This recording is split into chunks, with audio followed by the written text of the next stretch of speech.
Pleasure. We're joined now by Fumbola Koka, who herself also embarked on this trip, and we should share her experience. Thank you for coming on today. Thank you. Well, you embarked on this trip, and we've seen some comments coming through from you. Although they say they're doing their best to ensure that standards are adhered to, what was your experience when you went? My experience started from here, actually. I mean, when it started from right from the time I paid for, or even before I paid for the trip. You know, I wasn't getting any response each time I sent them an email or called them. They weren't very responsive. Even the website wasn't very informative, wasn't detailed. I had to keep calling. And I remember when they had sent me a text message to say, oh, you're going to go on a certain date. Then less than 24 hours before the day I was supposed to travel, you call me to tell me that we're sorry, your visa is not ready. We're not even sure your visa is ready, so I'll call you back in a few hours to confirm to you if your visa is ready. And I was quite shocked that how come you confirmed me to travel if my visa isn't ready? And the guy asked me a question. He was quite rude, and he said, what don't you understand? I was quite shocked. And I called one of them and said, look, this is what my experience was. I felt bad, but this man spoke to me this way. She apologized. Then they sent me another text message, so you're traveling on the 9th. And on the night they said, we'll get there for 4 o'clock. I was there after 5 o'clock because somebody had said, don't worry, they never ever take off at the time they're supposed to take off, or they say they're going to take off. And I got there past 5. There was nobody there. I saw a lady there. She was with her husband. She was traveling on the same pilgrimage, same group, Mrs. Dupe Ojo. And what year was yours? Sorry. Just last year in November. November 2012. 2012, yes. So when you got there, leaving Nigeria, how was it? Were they responsible for the airlifting of those going to Jerusalem? ICPC? Yes, they were. Yes. They got you an airline? Yes. Quite all right. Yes. But when you got there, how was it like? We got to Israel 24 hours after I got to the airport here in Lagos. And we got on the coach. Then we were told that we had to travel another 2 hours from Tel Aviv to Galilee. These are people who hadn't eaten eaten a decent meal, hadn't slept for over 24 hours. And they drove us to Galilee. We got to the hotel. And once we parked, once the coach parked, and somebody said, oh, this is your hotel. I was quite shocked. And the lady beside me, Mrs. Dupe Ojo, said, no, maybe the hotel is behind this building. As soon as we got, I knew that, no, there's something going on here. There were cars everywhere. I looked up, I saw the rooms. You know, you walk into a building and you just see the rooms, even from the door, from the entrance. And I knew that something was right. I think those are some of the pictures. So the chairs or the furniture, they were actually like this? Yes, exactly. I took that photograph. So that was your room? No, that wasn't my room. It was just somewhere in the part of the building, part of the hotel. but sorry, Chamberlain, wasn't it because of the amount you paid? You know, what you pay, for instance, you can get a 5-star accommodation, maybe a 2-star or a starless accommodation. Perhaps, I don't know how they graded this. Okay. But I'll say this much. The first time I went, the first port of call for me when I wanted to go on the pilgrimage was I went to the Lagos Christian Pilgrims Board, and I asked them what standard are the hotels they're going to offer us, and they said 4 5-star hotel.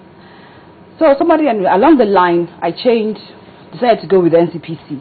Mr. Yemi Adiwara told me, who was with the NCPC, told me 4 5-star hotel. I went online just to Why did you change?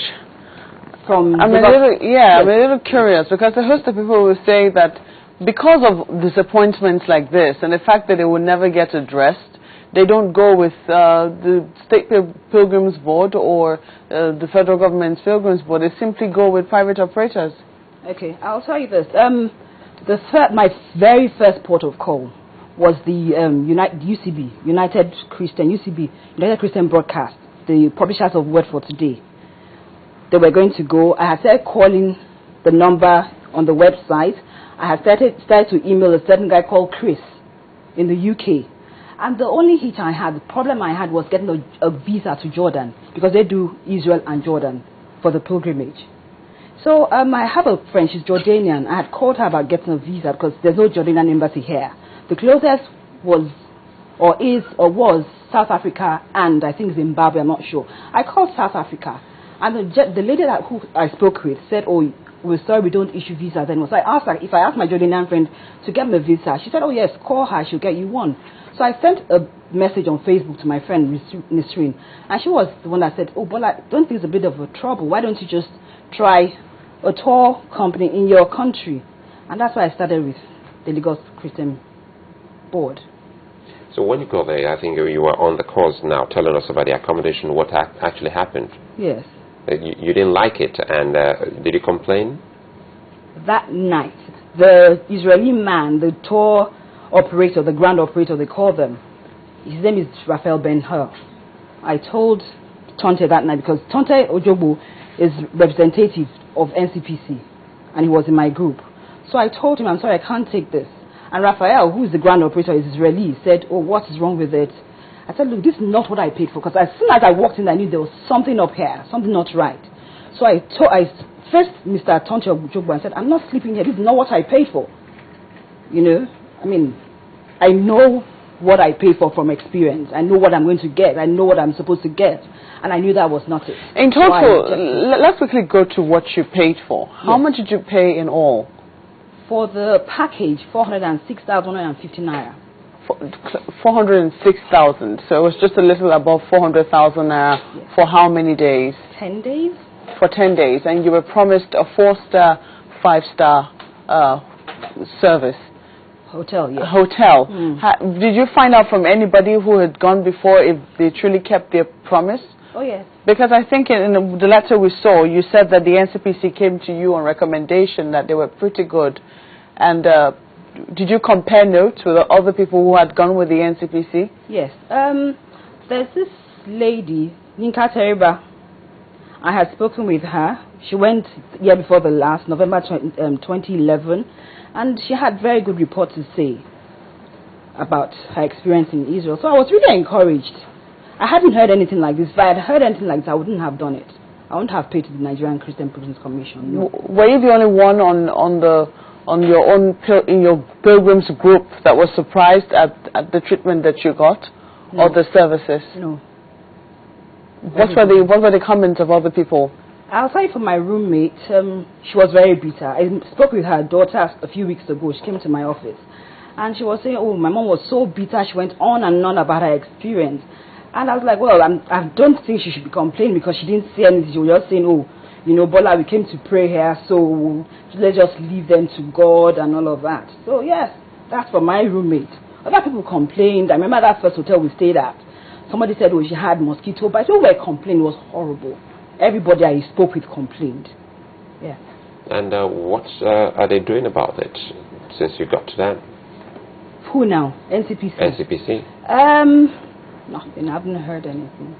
Except for Mr. Henry SDK, who called me when he heard that I was going to the press. He called me from the UK then. This was on the 10th of January this year. And what he said to me, the things he said to me were quite annoying. And I just thought, no, something is not right here. He had said to me, the fault is from Mr. Raphael Ben-Hur. It's not the commission's fault. This is your agent. So they recognize that there was something wrong with your trip. It wasn't that is the standard. That's not what the NCPC would normally offer. Even Tonte Ojobo, that night we got to Galilee, said, oh, this is not our standard of hotels. No. He said that night. The following morning, when we were in Galilee, by the Sea of Galilee, we met some people from Ekiti, the Ekiti delegate. And I spoke with a gentleman, and he was going on about how nice the hotel they had put them in. He lives in Lagos State, but they had gone with the Ekiti delegate. And he said, oh, the hotel is 5-star hotel. And he went on and on about it. I met another lady at the Sea of Life shop, and she went on and on about the hotel they had put them in. Tonte Ojobo said, no, this is not the standard of hotel that put us in. How would you say it affected your pilgrimage experience? I tried, initially, the first 2 days, I was upset, you know. So to make it better for me, I looked for another hotel, and I just, enjoyed it as much as I could afterwards. It was horrible. So you looked for another hotel. Yes. You left the rest of your Pilgrims group. Yes. And you were there for the duration of your stay? 2 nights. It was just 2 nights left in Galilee. So what I did was, when we returned from wherever we went to during the day, at night, I'll just call for a cab. They'll come and pick me up, then I'll go to my hotel. In the morning, I'll join them to go out for our tours. So, yeah. Did you attempt to reach any other person in ICPC after your first response? What first response? Sorry. From the chapel you said it was from Ben the or something. It was from Ojugbo. Have you reached any other person in ICPC ever since? Yes, I spoke with Deaconess Tyree. I think she's the zonal coordinator of the zone, Lagos State Zone, or Southwest Zone is called. Yes, I've spoken to her about it. I said, she was going to talk to Henry Ezike. She said, have you spoken to Henry Ezike? And that was it. So, what's next for you now? Because what are you asking for? What am I asking for? Compensation initially, but now I've asked them. I'm actually doing something. I won't talk about that right now. I want them to apologize, not just to me, to all of us, for what they did, and compensate us. That's just it. Yeah. What about the foreign exchange? Was there any kind of deals that you had with the NCPC? Because, you weren't spending Naira then. No. So were they also in charge of the exchange rate? Yes, we paid. They had said in the website and on the phone, if I remember correctly, they had said the maximum you can take for traveler's allowance is $750, and we paid for that. I paid 145 Naira for $1, so that was about 108,000 Naira. I can't remember the rest, but at the rate of 145. So when we got to Israel, when we got to the airport, they gave us our dollars. Yeah. But apparently you had to go with a lot more because you felt that. Did you already have inklings that this might not go exactly as planned? Typically, when I'm traveling, I take my card for one, and I take extra money. I think that's the only wise thing to do. Even if it's something I had planned myself. If it was a trip I had planned myself, I would always take extra money and my card. Yeah, so it's just a habit. Okay. Well, now that they know what you're asking for, we do hope that you should get a call from them, and perhaps sooner rather than later. All right, I'll have to let it go there.